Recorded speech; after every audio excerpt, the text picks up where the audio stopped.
Do y'all remember the blizzard of '93? I was actually, well, I started that week out in Arizona. I was visiting with my sister, and I had about a week before I needed to be back out east, and I went to the automobile club looking for directions from Phoenix up to the Grand Canyon, because I'd never seen it and I'd never been that close, and I thought, well, I may as well go up and give that a look.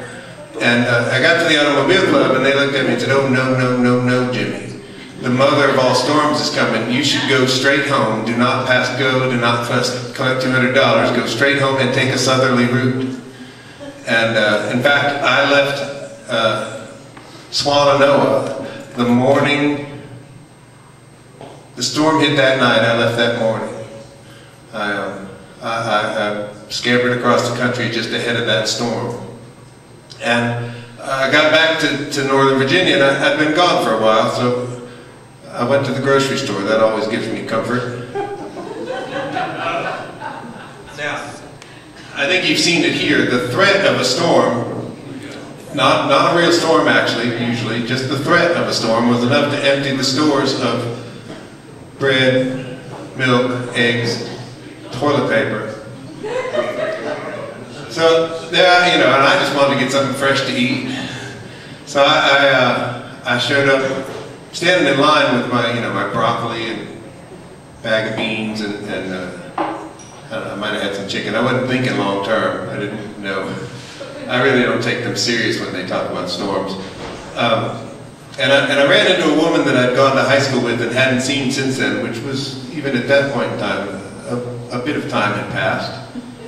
And I asked her about what she was doing, and she explained to me that about her job. She actually had two jobs. She worked Monday through Friday, 9 to 5 for the government, and then 3 or 4 nights a week she had a second job in a mall selling clothing in a retail store. And so she ended up working 70 to 80 hours a week, and she did that so that she could save enough money to go away every winter to one of those Club Meds.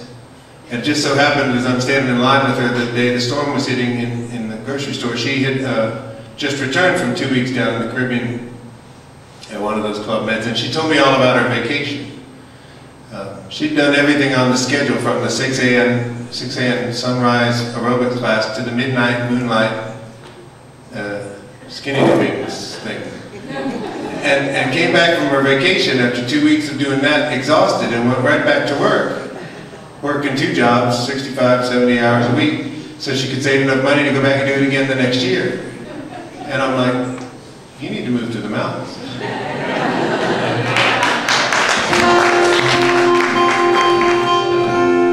What's the point of a vacation if it wears you out?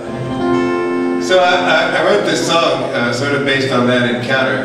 I'll admit to you, I changed the names to protect the guilty parties. So I don't know that even if I used their real names, they'd have recognized themselves. They're probably too busy.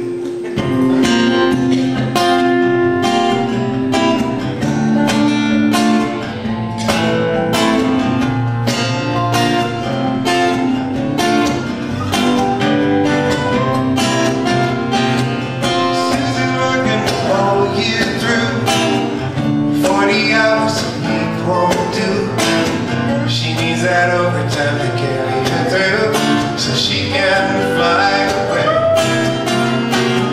She's pushing the whole year long, for 2 weeks, her sun and song.